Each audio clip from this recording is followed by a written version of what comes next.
Pues hola, muy buenas tardes.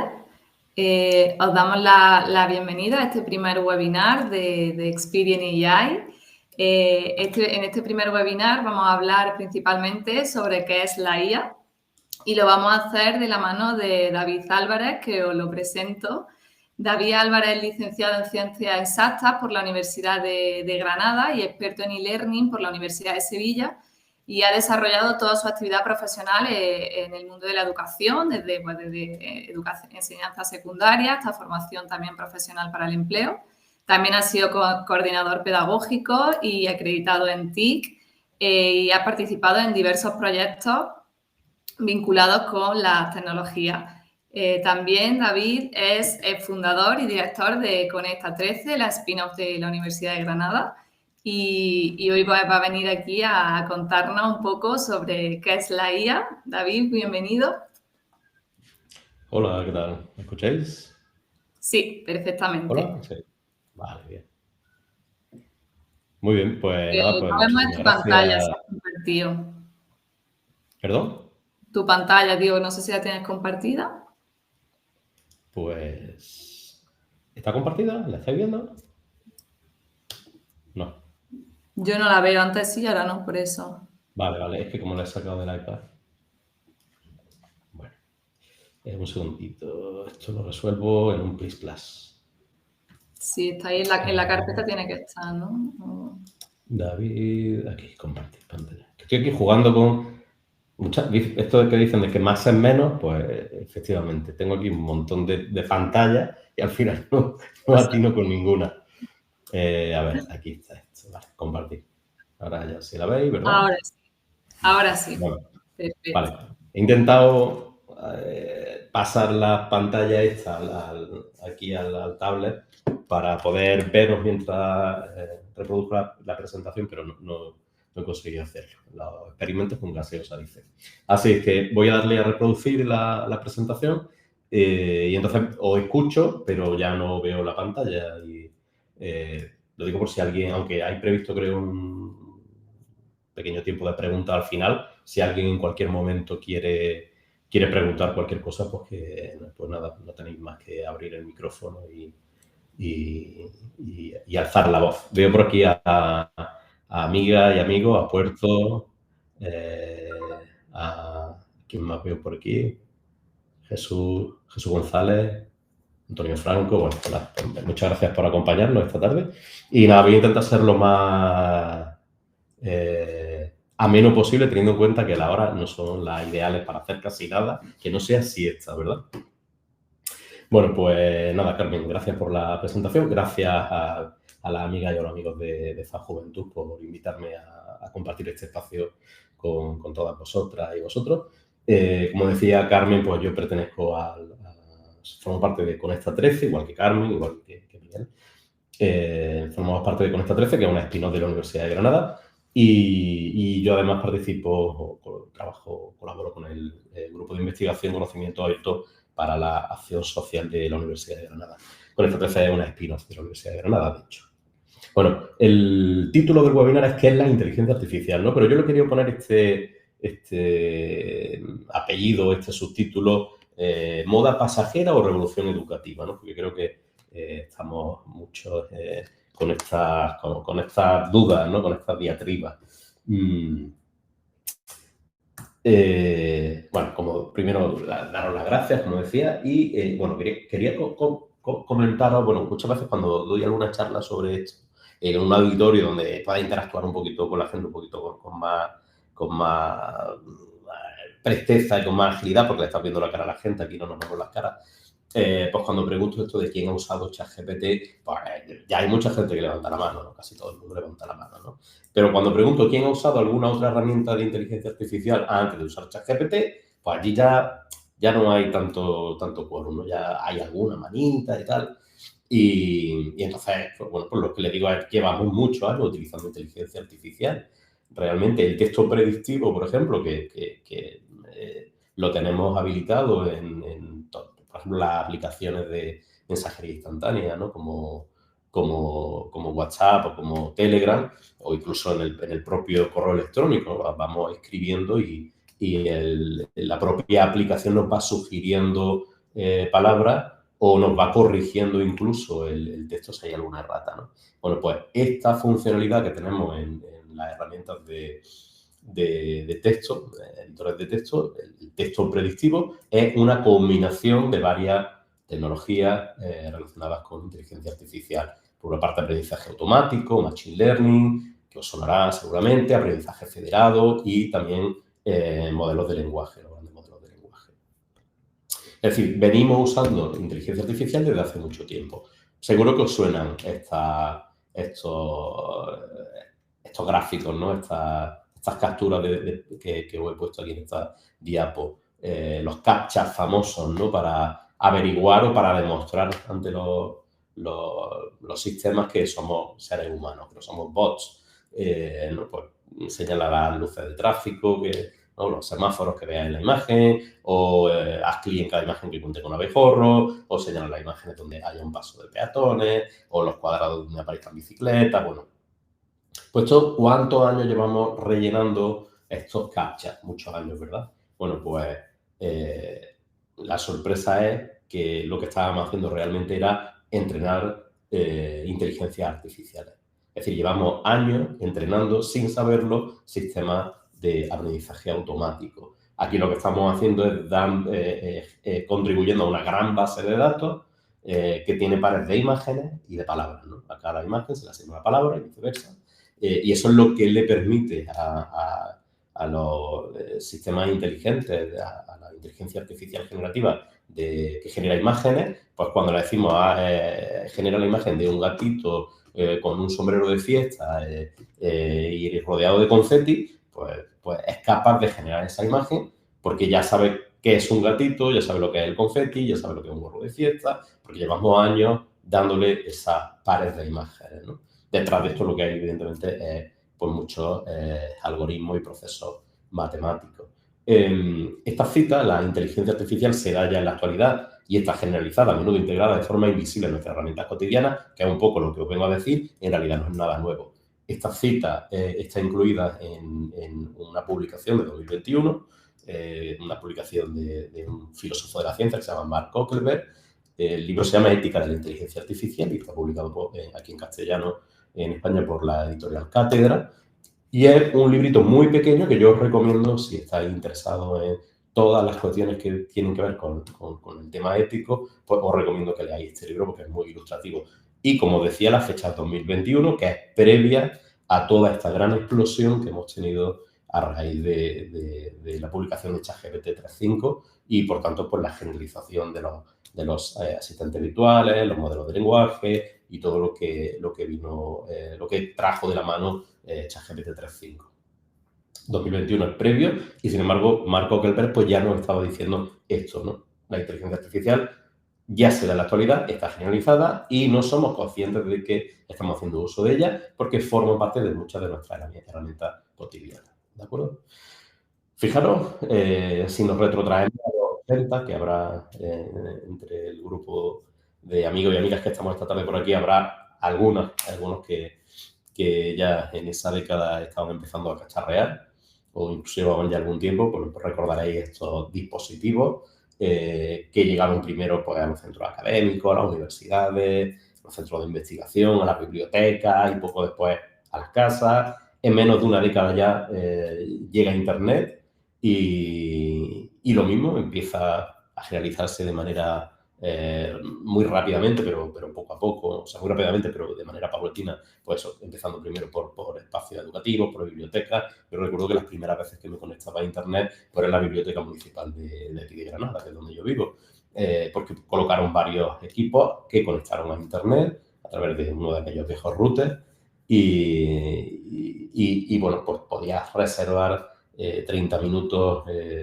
franjas de 30 minutos, pues para conectarte a navegar por Internet, a chatear por los canales IRC, a descargar, revisar tu correo, enviar correo y bueno, y ver las páginas web que entonces existían, que eran sobre todo pues, páginas institucionales. Estamos hablando de 1991, menos de una década, ¿no? En 2007, fijaros con qué rapidez han sucedido tantos cambios tecnológicos, empezamos a tener la posibilidad de navegar por Internet, pero desde un dispositivo móvil.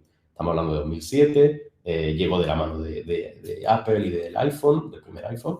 Y en 2022 tenemos otra revolución, ¿no? Que es esta de ChatGPT y de los sistemas inteligentes, los asistentes virtuales, en los que se viene trabajando desde hace varias décadas, pero que realmente a partir de 2022, 2021, 2020, 2021, 2022, cuando se acelera de alguna manera toda la carrera tecnológica que nos lleva al punto en el que estamos ahora mismo, ¿verdad? Si os parece, empezamos sentando las bases de qué es que estamos hablando cuando hablamos de inteligencia artificial. Hay muchas definiciones. Bueno, a mí esta de la RAE pues, me parece que es bastante aceptable como punto de partida, ¿no? Según la RAE, la inteligencia artificial es una disciplina científica que se encarga de crear programas informáticos que ejecutan operaciones comparables a las que realiza la mente humana, como el aprendizaje o el conocimiento lógico, aunque en realidad, cuando empezamos a escarbar un poquito, lo que vemos realmente es que están construidos estos programas informáticos intentando replicar los cerebros animales, ¿no? No específicamente solamente los cerebros humanos, sino un cerebro animal, ¿no? Y por tanto, intentar generar procesos que son naturales para los cerebros, como es aprender o como es razonar. Algunos términos que nos encontramos de la mano de inteligencia artificial o junto o cercanos a inteligencia artificial en muchos textos, en artículos, en noticias, en los medios de comunicación, en las redes sociales.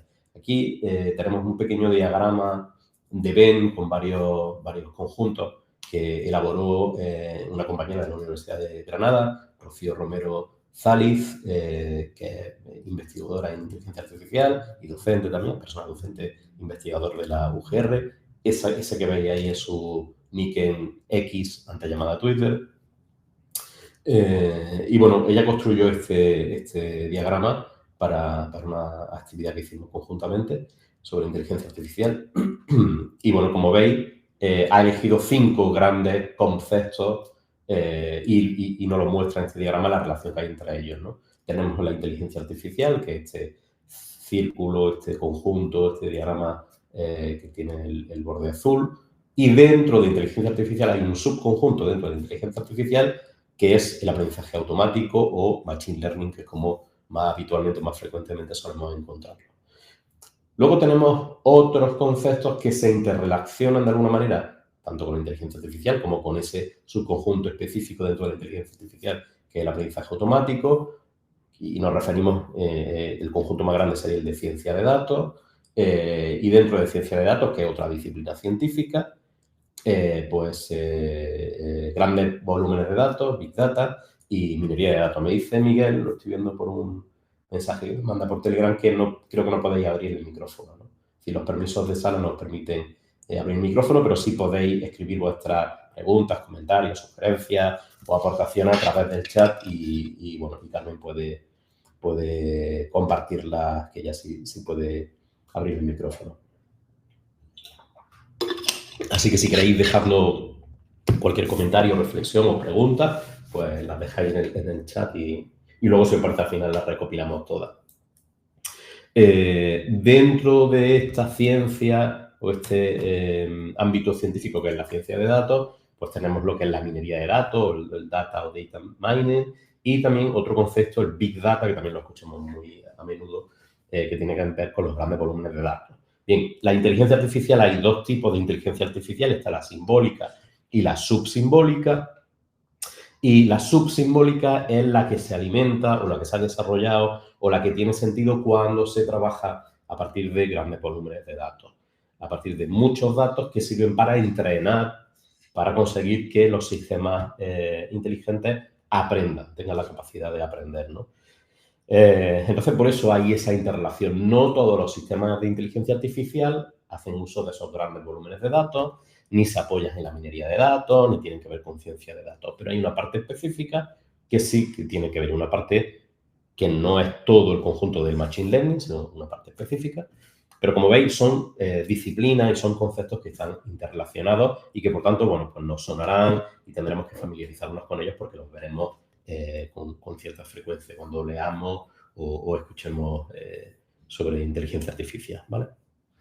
Un ámbito muy interesante dentro de la inteligencia artificial, que es el que tiene que ver con los grandes modelos de lenguaje, con ChatGPT, Gemini, con Perplexity, ¿no? Con todos estos sistemas que estamos utilizando ya casi diariamente para muchas tareas, es el aprendizaje automático o el machine learning, ¿no? Y dentro del aprendizaje automático pues hay distintas maneras de hacer que los sistemas aprendan, ¿no? Pues hay una técnica que es el aprendizaje supervisado, una forma de hacer que los sistemas aprendan que es el aprendizaje supervisado, en el cual, bueno, pues vamos dando conjuntos de datos a los sistemas y los vamos entrenando con esos sistemas y luego vamos viendo si los resultados que nos devuelven cuando les pedimos que respondan a una cuestión o que resuelvan un problema, si ese resultado es el esperable, es bueno o no es bueno, ¿no? Entonces hay una intervención humana y por eso se llama supervisado. Es un aprendizaje en el que hay personas que están supervisando que el aprendizaje va en buena dirección. Luego está el aprendizaje no supervisado, ¿no? Bueno, pues eso es otro tipo de estrategias de desarrollo de sistemas inteligentes, en el que en este caso lo que se hace es que los sistemas aprenden de manera autónoma y no hay una supervisión humana. Y luego tenemos otros, estos no son los tres únicos, hay muchos más modelos, formas de hacer que los sistemas aprendan, pero bueno, estos son como las frecuentes, ¿no? Y luego está el aprendizaje por refuerzo. El aprendizaje por refuerzo, por ejemplo, es el que se utiliza para que los robots aprendan, por ejemplo, a recorrer un camino, ¿no?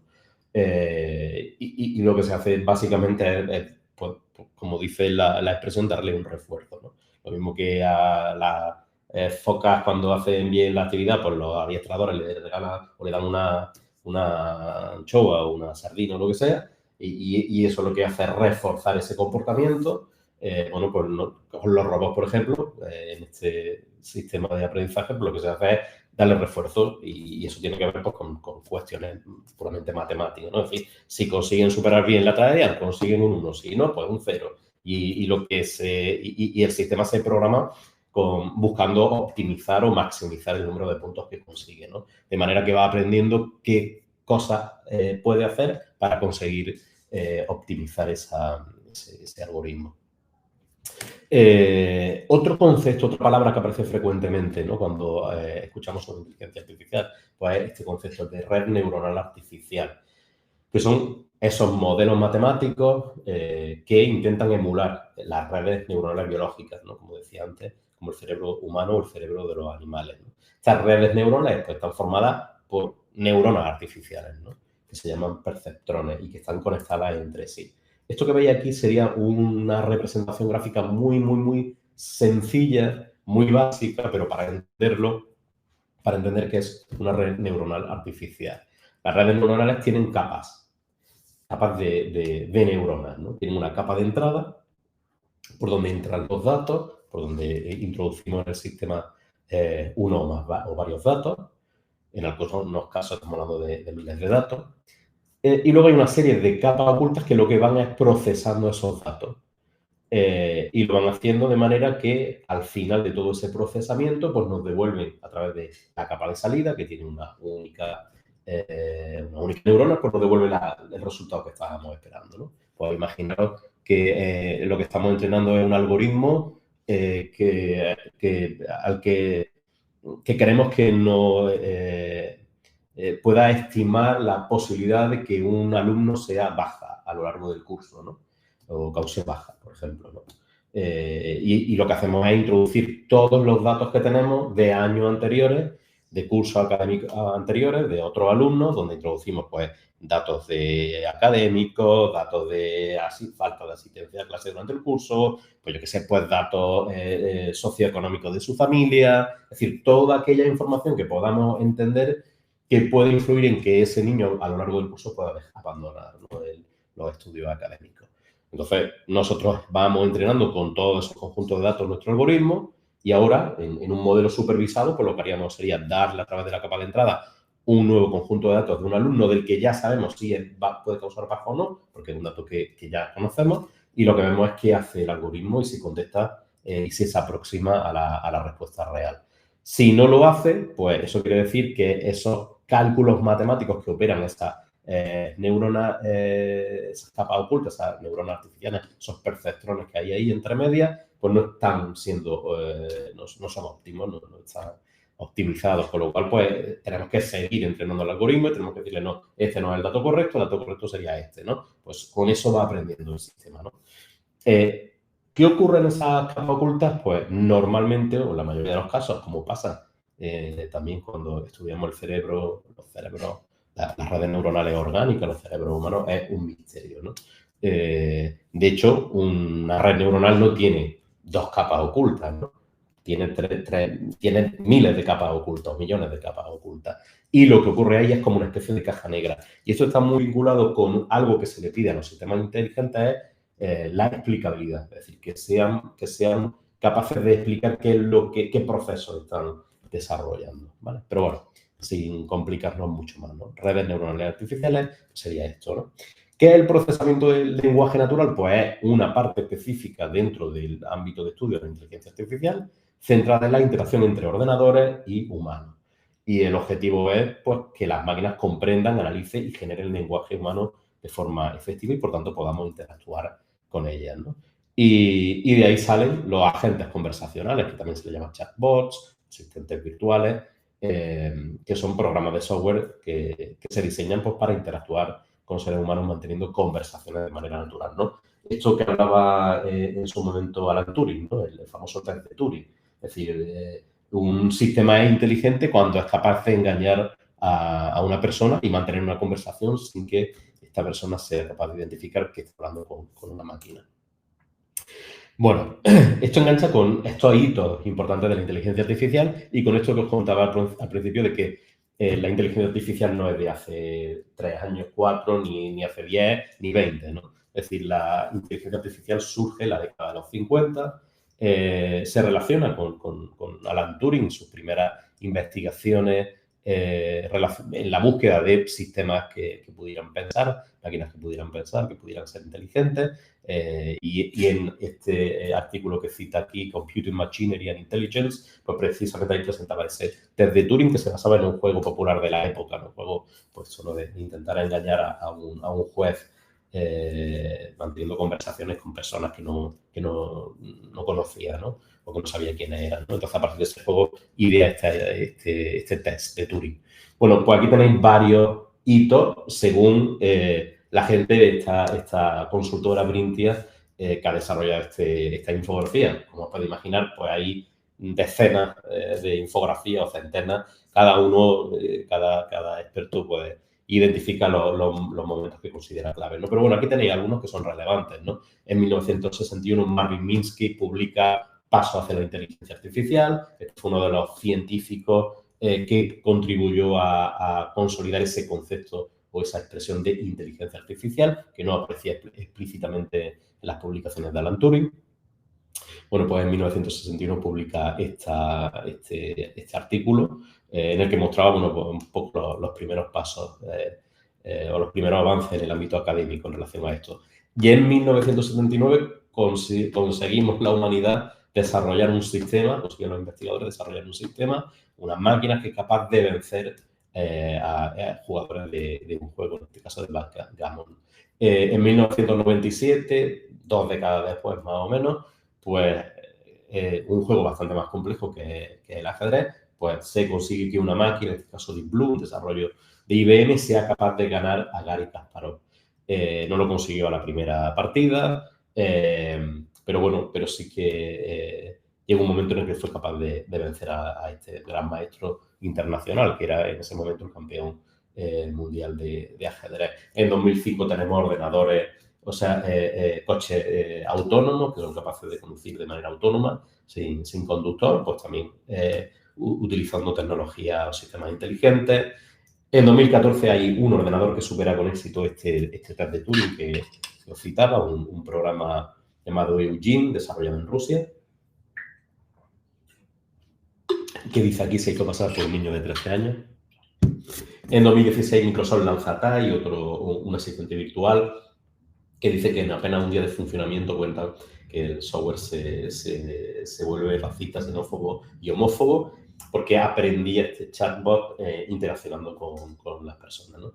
Y hay quien apunta el año 2045 como el año en el que la inteligencia artificial podría superar a la humana, ¿no? Es una previsión de Ray Kurzweil, que dice que esta singularidad tecnológica se llegará en torno a 2045. Aquí hay mucha... Aquí todavía, aquí estamos más en un ámbito de la ciencia ficción en relación a esto, porque lo que estamos hablando es de lo que se llama inteligencia artificial general, ¿no? Es decir, una inteligencia artificial que es capaz de resolver cualquier problema. Y eso hoy por hoy no existe.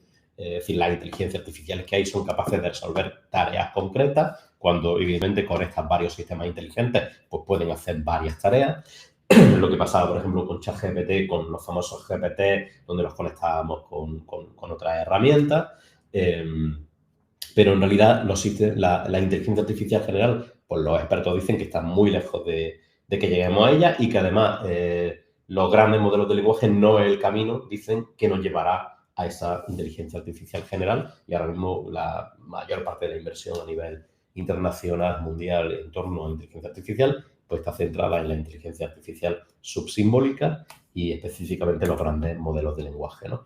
Aquí tenéis otros hitos más recientes que están ligados con esto, ¿no? Con los grandes modelos de lenguaje y cómo hemos llegado a tener herramientas que son capaces de hablar, de expresarse, de construir textos complejos, muy bien escritos, con todo el sentido del mundo, aunque algunas veces metan gazapos. Y se debe a estos hitos que veis en esta infografía que parte de 2003, donde aparecen los primeros modelos de neuronales de lenguaje, el aprendizaje multitarea, en 2008. Algo muy interesante y muy importante para conseguir llegar al punto en el que estamos es lo que se llama el Word Embeddings, que es cómo traducen las máquinas nuestro lenguaje a algo que ellos pueden procesar, que son básicamente números, ¿no? Si veis, de hecho, el icono que han utilizado en esta infografía para representar este hito, Word Embedding, bueno, pues os sonará a los que seáis del ámbito científico, tecnológico, es el símbolo de una matriz, ¿no? Una matriz 3x3, porque básicamente el Word Embedding consiste en un proceso que consiste en convertir las palabras en vectores o en matrices, de manera que luego esos vectores y esas matrices se pueden operar entre sí. Pues sabéis que el conjunto de las matrices es un espacio vectorial y, por tanto, tienen una serie de operaciones matemáticas como el producto, la suma. Existe la matriz inversa, existe el cociente de matrices, es decir, se pueden operar. Y eso es lo que hacen básicamente los modelos de lenguaje, es decir, convierten nuestros textos en entes numéricos, en artefactos numéricos con los que pueden procesar y que luego pueden de nuevo decodificar y convertirlo en un texto. Otra cosa muy interesante, lo veis en 2015, perdón, son los modelos de atención. Esos son los que permiten entender una palabra según el contexto en el que se encuentra, porque es uno de los grandes problemas que tienen los idiomas, ¿no? Es decir, una palabra puede tener varios significados y ese significado depende de en qué contexto se encuentra, ¿no? Y eso es lo que los desarrollos, las investigaciones consiguieron con los modelos de atención en 2015, y es conseguir eso, ¿no? Que tuvieran mucho más sentido para la máquina los textos en base a entender o fijarse en todo el contexto en el que aparecía una palabra. Y en 2018 aparecen los modelos preentrenados estos, ¿no? Y aquí es donde llega ya casi de manera automática ChatGPT o ChatGPT y algunos modelos previos de otras empresas, de otros desarrolladores, ¿no?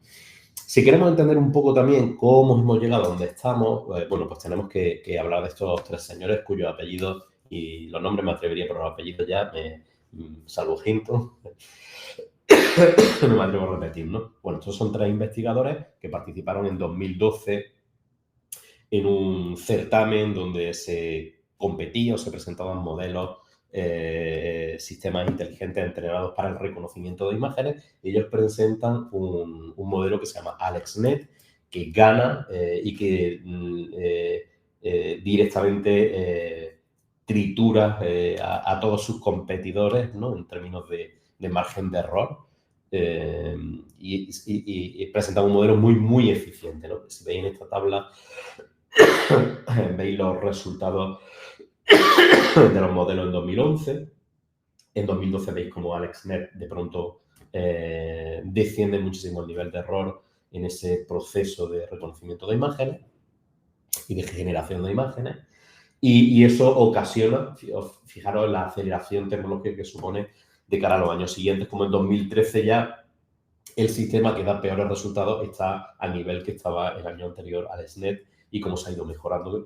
Tenemos en este gráfico de datos hasta 2016. Fijaros la calidad y la precisión de esos modelos, de esos sistemas. ¿Cuál es la clave de esto? Bueno, pues que ellos decidieron, para la parte de hierro, ¿no? Para la parte tecnológica de hardware, decidieron utilizar procesadores gráficos, ¿no? Los famosos chips de NVIDIA, que tenemos en nuestras tarjetas gráficas, cuando sobre todo a los que sois jugones y os gustaban los simuladores de vuelo, ¿no? Y estos juegos que requerían mucha capacidad de cómputo por parte de los ordenadores, bueno, pues teníamos estos procesadores, estos chips de memoria gráfica que tienen un rendimiento muy alto. Y aquí veis, de hecho, el desarrollo del rendimiento también desde los años 2012 hasta 2022, ¿no? En esta década, cómo han mejorado el rendimiento de estos chips, ¿no? Y ellos lo que decidieron fue utilizar para ese procesamiento de información, para ese reconocimiento, generación de imágenes, decidieron utilizar este tipo de chips. Y eso fue lo que permitió tener sistemas más eficientes. Pongo NVIDIA, el logo de NVIDIA, porque todos estos procesadores que veis aquí, gráficos, todos estos chips son desarrollos de NVIDIA.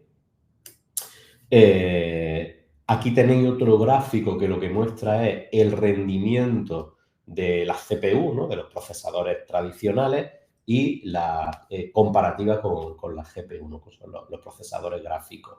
Y cómo las CPU llega un momento en el que se estabilizan y el rendimiento ya no crece tanto, mientras que en el caso de la GPU, la previsión, veis que este gráfico apunta hacia 2030 como en una progresión lineal, ¿no? Es decir, no se prevé ahora mismo más que un crecimiento de la capacidad de procesamiento de esos chips. ¿Qué es lo que pasa? Que NVIDIA se convierte en el rey del mercado de la inteligencia artificial gracias a estos dispositivos, hasta que llega DeepSeek, que es la propuesta que llega desde China de inteligencia artificial, que no usa los chips de NVIDIA, no es cierto, pero bueno, pero no usa los chips de alto rendimiento de NVIDIA o de otros desarrolladores como AMD, y sin embargo consiguen sistemas inteligentes con una capacidad similar a la de ChatGPT y, por supuesto, mucho más barato, y que ofrece un mayor rendimiento y, por tanto, un menor consumo eléctrico, menos gasto de agua para refrigerar los sistemas que dan soporte a todos estos procesos, porque ya sabéis que el impacto medioambiental de la inteligencia artificial es muy alto, ¿no? Por la cantidad de calor que disipan estos aparatos y, por tanto, necesitan de grandes cantidades de agua para refrigerar los servidores. Entonces, llega China con un desarrollo de software libre, además, en abierto y, por tanto, disponible para quien quiera trabajar a partir de esos desarrollos y ofrece una propuesta que probablemente habréis probado seguramente, muchas de las que estáis aquí, y eso provoca que NVIDIA pierda 600.000 millones en la bolsa. O sea, es la mayor caída en bolsa que se conoce en la historia, ¿no? La mayor destrucción de valor en bolsa de la historia. Lo tenéis aquí en esta noticia del diario.es. Está en el reporte, no pone la fecha, pero es de febrero. Es decir, esto es reciente, es decir, el DeepSeek es muy reciente. Pero bueno, eso era un poco por explicar, ¿no? Esta aceleración a qué se debe, ¿no? Es decir, porque hemos conseguido de pronto de sistemas que casi balbuceaban, sistemas inteligentes, los modelos de lenguaje que casi balbuceaban, porque las primeras versiones de ChatGPT pues, parecían indios apaches hablando, sin que parezca un insulto, y cómo hemos conseguido llegar donde estamos, ¿no? Y eso se debe gracias, pues, a la cantidad de información que son capaces de procesar los sistemas actuales. Ahí tenéis una comparación de BERT, que es un desarrollo de Google, Roberta, GPT-2, T5, Turing NLG, hasta GPT-3, y fijaros la cantidad, el número de parámetros que utilizan cada uno de estos sistemas y como veis también el crecimiento es exponencial, ¿no? Y que corresponde a este crecimiento exponencial de de los desarrollos tecnológicos que dan soporte a todo esto. La comparativa entre GPT-3 y GPT-4 ya es abismal, ¿no? Es decir, mientras que GPT-3 trabaja con 175.000 millones de parámetros, los cientos de miles de millones de parámetros que usa GPT-4, bueno, pues ahí tenéis esa comparativa, ¿no? Para hacernos una idea, ¿no? Y por qué tenemos sistemas cada vez más potentes, ¿no? Esto es lo que tiene que ver con la parte tecnológica, ¿no? Pero luego está la parte de impacto social. Mirar este gráfico lo que muestra es el tiempo que cada una de distintas innovaciones tecnológicas o servicios que se pusieron a disposición de la humanidad consiguieron o necesitaron, ¿cuánto tiempo necesitaron en conseguir 1 millón de usuarios? Pues Netflix necesitó 3,5 millones de usuarios, que se lanzó en 1999, Airbnb necesitó 2,5 millones, Twitter 2 millones, Dropbox 7 meses, Spotify 5 meses, Instagram en 2010 necesitó 2,5 meses para conseguir 1 millón. Buenas tardes, parece que hemos tenido un parón, ¿vale? Sí, parece que David ha tenido una desconexión.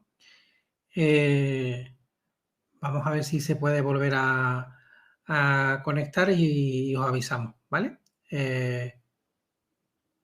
Vale, ahora está reentrando la presentación. Hola, Puerto, ¿qué tal? ¿Qué ha pasado? No lo sé, yo estaba aquí hablando, metido en mi historia y parece que habrá habido algún corte de conexión. Sí, bueno, pues ya estamos de nuevo. Cosas del directo, sí. Vale, estaba en esta diapo, no sé si sí, estabas ahí. Ha llegado a... Sí, ¿verdad? Pues nada, decía eso, ¿no? Que 100 millones de usuarios tan solo necesitó 2 meses GPT para conseguirlo, ¿no? Es decir, que estamos seguramente ante una de las tecnologías más disruptivas en la historia y según estos autores, ¿no? de este artículo, entre los que está Seren Barro, que es uno de los grandes expertos en inteligencia artificial aquí en España, que ahora después lo citaré también en otra cita, pues decían esto, no hay duda que la inteligencia artificial es una de las tecnologías más disruptivas en la historia, si no la que más, ¿no? Este compañero nuestro, este docente, decía esto: somos la primera generación de docentes con alumnos que salen todos los días de casa con un ordenador hiperconectado en el bolsillo, la primera generación que va a tener que lidiar con una inteligencia artificial al alcance de todos. Seguramente muchas tenéis, independientemente de que podáis tener descargado en vuestros dispositivos móviles versiones apps de Perplexity o de ChatGPT o de Gemini o lo que sea. El propio WhatsApp incluye, podemos instalar o podemos incluir un chat que es Lucía y que es por lo mismo, es un sistema similar a ChatGPT con el que podemos interactuar, hablar y pedir información. Esta es la realidad, ¿no? Y Moisés dice esto, ¿no? Dice, creo que para muchas cosas ya vamos tarde, ¿no? Y como pasa con muchas otras tecnologías, pues bueno, pues siempre surge ese pánico a la tecnología, pánico social, ¿no? Podríamos llamar, así lo llamaba, se refiere a nuestra compañera María del Mar Sánchez Vera, de la Universidad de Murcia, ella habla de eso, de ese pánico social a las tecnologías, ¿no? Y aquí tenéis, por ejemplo, a modo de ejemplo, en 1988, mis compañeros, o nuestros compañeros de matemáticas, los profes de matemáticas protestando en contra del uso de la calculadora, por ejemplo, en 1988. No estamos hablando de hace 100 años, ¿no? Porque decían que los niños, cuando se usaba la calculadora, iban a perder la capacidad numérica, ¿no? Iban a perder la posibilidad de desarrollar destrezas de cálculo numérico, cosa que ya sabemos a día de hoy que es compatible desarrollar destrezas de cálculo con luego usar la calculadora para resolver cosas que no tiene sentido estar haciendo cuentas. Esto decía Diego Castro, ¿no? En 1988 los profes de matemáticas protestaban contra el uso de la calculadora. En 2023 los profes protestan en contra del uso de ChatGPT, porque es que nuestro alumnado usa ChatGPT. Lo que parece muy evidente es que estamos ante un momento, ante una singularidad, ¿no? Ante un momento de cambio de paradigma, ¿no? Y esto de alguna manera me recuerda a otro momento histórico, que es el de la Revolución Industrial, y este hombre, William Morris, que fue uno de los grandes artistas, empresarios, pensadores, poetas, inventores, artistas de esa época relacionados con el movimiento británico Arts and Crafts y con el prerrafaelismo y con toda esa corriente un poco que nacía para hacer frente de alguna manera a ese momento, ese cambio de paradigma que supuso la revolución industrial, que por una parte suponía abaratar y la capacidad de producir bienes y servicios para la ciudadanía a un precio accesible, pero que al mismo tiempo pues generaba contaminación, generaba problemas sociales, generaba toda una serie venía aparejado con producción de cosas feas, horribles y algunas veces inservibles. Y él decía esta cita, ¿no? que me gusta mucho: no quiero arte para unos pocos, del mismo modo que no quiero educación o libertad para unos pocos, ¿no? Pues yo creo que estamos en un momento similar al que vivió en su momento en el siglo XIX William Morris con el nacimiento de la revolución industrial, ¿no? Estamos en un momento de una singularidad, de un cambio de paradigma, y evidentemente hay una serie de problemas que van a surgir, pero pues también tenemos una serie de tecnologías a las que tenemos que aprender a sacar partido y hacerlo con una perspectiva ética, ¿no? Mira, os voy a poner algunos ejemplos, ¿no? de estas cosas tan asombrosas que tenemos entre manos. Mira, Notebook LM es un servicio que ofrece Gmail, que ofrece Google, vinculado a sus cuentas de Gmail, y que tiene inteligencia artificial detrás, ¿verdad? Tiene a Gemini. Y lo que te permite es crear libros de notas en los que tú cargas información, cargas documentos, puedes cargar audio, vídeos, PDF, y luego puedes preguntarle al sistema y puedes pedirle información. Esto que veis aquí son algunos de los muchos garabatos que yo hago en mis clases por la tarde en la Escuela Superior de Arte y Diseño de aquí de Granada, donde estoy haciendo un ciclo de grado superior. He vuelto al cole, pero ahora como alumno. Algunos de los que ya me conocéis ya sabéis que ando por esta historia. Y bueno, esto son apuntes de historia del grabado, son algunas de las notas que voy tomando. Como veis, pues incluso hago dibujines y tal. Y lo que hice fue escanear esta página. He puesto aquí 3 ejemplos, 3 páginas de ejemplos, y se las subí a Notebook LM. Y Notebook LM, aparte de que tú puedes interactuar con él, como veis en esta caja de texto que hay aquí, empieza a escribir, ¿verdad? Veis que dice que tiene 3 fuentes, que son estas 3 imágenes que yo he subido, escaneadas y convertidas en PDF, para que las puedas leer, puedas interpretarlas. De hecho, ya me dice lo que son. Me hace un resumen. Las 3 imágenes muestran extractos de un curso de historia del grabado, en el que se abarca el desarrollo de la disciplina desde la prehistoria hasta el periodo moderno. El curso utiliza el método de diagrama para explicar conceptos de ideas clave, la historia del grabado, bla, bla, bla, bla. Bueno, pues me ofrece preguntas, es decir, me sugiere preguntas para que yo le haga al sistema, ¿no? ¿Cómo evoluciona el grabado a través de las diferentes etapas? El grabado es el ciclo que yo estoy haciendo, grabado de técnicas de estampación. ¿O qué son los aspectos clave que se repiten en la historia del grabado a lo largo del tiempo? ¿O qué tipo de conexiones existen entre diferentes culturas y periodos históricos con el desarrollo del grabado? Y me sugiere preguntas, pero incluso me dice: te ayudo a crear. Mira, te puedo crear unas preguntas frecuentes, o una guía de estudio, o un índice, o un documento resumen. Es decir, tiene ya como una serie de estructuras básicas que puede generar a partir de la información que tú le facilitas.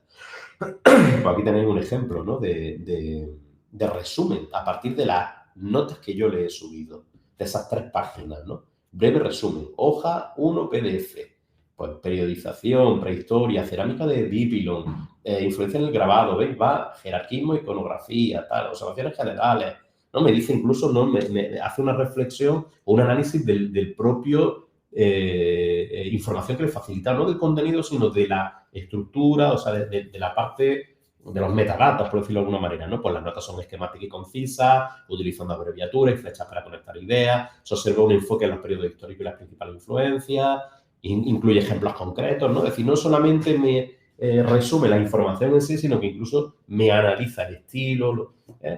Aquí lo que tenéis, por ejemplo, es una guía de estudio, ¿veis? Con un cuestionario de preguntas. Cuestionario: ¿cuáles son las 2 principales etapas de la prehistoria y qué tipo de arte se asocia a cada una? Y la respuesta correspondiente, por las 2 etapas principales son paleolítico y neolítico. Paleolítico se asocia al arte figurativo. Fijaros todo lo que es capaz de sacar el sistema solamente a partir de la información que tiene aquí. Porque lo que estamos utilizando aquí es solamente el modelo de lenguaje. Es decir, la capacidad para comprender texto o incluso imágenes y interactuar a través de nuestras preguntas y devolvernos información. No utiliza información que no existan esas notas. Porque, de hecho, si le preguntas por cosas que no están ahí, te dicen, pues no tengo información. En los documentos que me has facilitado no hay información sobre eso. Busca otra fuente o añade otra fuente o busca información en otro sitio. Esos los que hayáis utilizado Notebook LM lo sabréis. Es decir, fijaros qué cosa tan espectacular, ¿no? Entonces, aquí es donde un poco yo voy a esta reflexión de nuevo. ¿La inteligencia artificial es una moda pasajera o una revolución educativa, ¿no? Bueno, pues evidentemente se están utilizando sistemas inteligentes en un montón de situaciones relacionadas con la educación, ¿no? Detección de anomalías, de sistemas de recomendación, en plataformas, ¿no? De aprendizaje, toma de decisiones para políticas educativas, optimización de recursos, rutas escolares, horarios. Es decir, se está utilizando en un montón de sitios. Y la capacidad de análisis es realmente sorprendente, ¿no? Fijaros, esto es un fragmento de un vídeo de un proyecto en el que estamos trabajando en Conecta 13 con una asociación de radiólogos, de médicas, y esto es un trozo, un fragmento de un vídeo, ¿no? Y yo le subí a ChatGPT la imagen y le dije, ¿puedes describir el contenido de la imagen? Y me dijo, pues la imagen que has juntado es una tomografía que sea computerizada, un TAC, en una vista axial de pelvis. La imagen se puede observar estructuras anatómicas características como hueso de la pelvis, vejiga en el centro que se muestra como un área negra, indicando que está llena de líquidos. O sea, fijaros la capacidad de análisis que tienen. ¿Por qué? Porque estos sistemas están entrenados con miles y millones de imágenes, de textos, de artículos, de artículos científicos, de ficción, y que les permite, pues, entender, comprender cualquier texto que necesitamos, cualquier imagen o interactuar a partir de nuestras preguntas, ¿no? Pero claro, tendríamos que hacernos esta pregunta. ¿Realmente inteligente la inteligencia artificial? Que se preguntaba Ramón López de Mántara, que es uno de los investigadores del CSIC, del Instituto de Investigación de Inteligencia Artificial del CSIC. Pues fijaros, Ramón compartía en una charla que dio hace un año en un evento, compartía esta captura de una persona interactuando con ChatGPT, ¿no? Decía, ¿me ayudaría a resolver un puzzle? Por supuesto, me encantaría, dime esta. Y dice, pues, un hombre y una cordero, una oveja, están en un lado del río, ¿no? Goat, creo que es oveja, ¿no? Creo que sí. Sí, creo que sí. Un cordero o algo así. Bueno, dice, tienen un bote. ¿Cómo pueden cruzar el río? Bueno, pues ya os sonará a muchos que este es el famoso acertijo este del hombre que está con un lobo, una oveja y una lechuga o un repollo en un lado del río, tiene que cruzar el río a los tres objetos, pero solamente pueden cada viaje cruzar uno de ellos. No puedes llevar dos simultáneamente, solo uno. Y entonces, claro, aquí está el riesgo de que si te dejas el lobo con la oveja, el lobo se va a comer a la oveja. Si te dejas la oveja con el repollo, pues la oveja se va a comer al repollo, ¿no? Entonces, lo que contesta ChatGPT es pues, que el hombre coge a la oveja, la cruza al río primero, luego deja el bote en el lado original, luego el hombre retorna a por el bote y entonces deja la oveja en un lado, pero se lleva el bote a la vuelta. O sea, lía un lío para una pregunta que es realmente sencilla y es, hay un hombre con una oveja, tienen un bote y tienen que cruzar el río. Pues la respuesta es sencillísima. ¿Por qué se lía tanto? ¿Por qué hace todo este follón? Pues porque realmente no entiende, no hay una comprensión profunda de lo que le estamos preguntando. Lo que está es comparando eso con el entrenamiento previo que tiene, ¿no? Bueno, esta es la traducción. Se me había olvidado que la había puesto aquí al lado. Pues ya está, pues aquí teníamos la traducción. Bueno, ya está. Pero bueno, es esto que os digo, ¿no? Con versiones más recientes de ChatGPT, pues parece que mejora la situación, ¿no? Pues porque va aprendiendo, porque estos sistemas lo que hacen es aprender, ¿no? Pero la realidad es esta, ¿no? Esto es una cita de Ignacio Crespo, que es un periodista científico que escribe en varios medios, y decía esto, ¿no? Las inteligencias artificiales no son conciencia informática con voluntad y ambiciones, ¿no? Porque además siempre estamos pensando en las inteligencias artificiales y nos acordamos de Skynet o nos acordamos de estas inteligencias artificiales de película que siempre son malévolas, que quieren conquistar el mundo y quieren acabar con la humanidad, ¿no? Pues no, dice Ignacio que son simplemente líneas de código que realizan operaciones matemáticas para almacenar datos, encontrar tendencias y devolver respuestas ajustadas a lo que les hayamos enseñado que esperamos de ellas, ¿no? Esta cita de Senem Barrot, pues también va en esta línea, ¿no?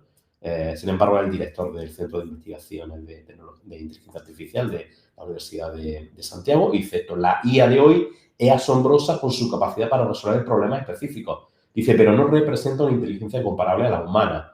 Dice, su inteligencia, lo pone entre comillas, se basa en patrones de datos, pero no en una verdadera comprensión. Es decir, no hay realmente una comprensión de lo que hay detrás, ¿no?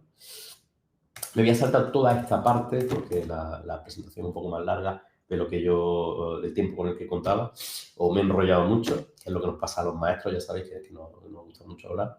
Y bueno, tiene que ver un poco con todas estas cuestiones relacionadas con las fake news y con un poco la tendencia de la inteligencia artificial a mostrar, bueno, pues datos basados en el entrenamiento que muchas veces tienen que ver después porque hay minorías que están infrarrepresentadas o tienen una visión sexista o patriarcal del mundo y entonces, bueno, pues es una de las realidades a las que nos enfrentamos, ¿no? Por una parte, los sesgos de la inteligencia artificial y que tiene que ver en gran medida con el entrenamiento que tiene y luego, bueno, pues todo lo que tiene que ver con las fake news, ¿no? Y de ahí la importancia, nos lo recordaba la catedrática de inteligencia artificial de la Universidad de Barcelona, Maite López Sánchez, que es crucial que el alumnado esté formado en IA y comprenda tanto sus capacidades como sus limitaciones, ¿no? Y ya casi terminando, la gran pregunta, ¿seremos sustituidos los docentes por inteligencias artificiales? Bueno, Antonio Bartolomé es uno de los grandes expertos en tecnología educativa que tenemos en España, está en la Universidad de Barcelona, y él decía esto, el docente como facilitador que ayuda a que la información se convierta en conocimiento no lo podrá sustituir la tecnología. Esto lo dijo en 2008.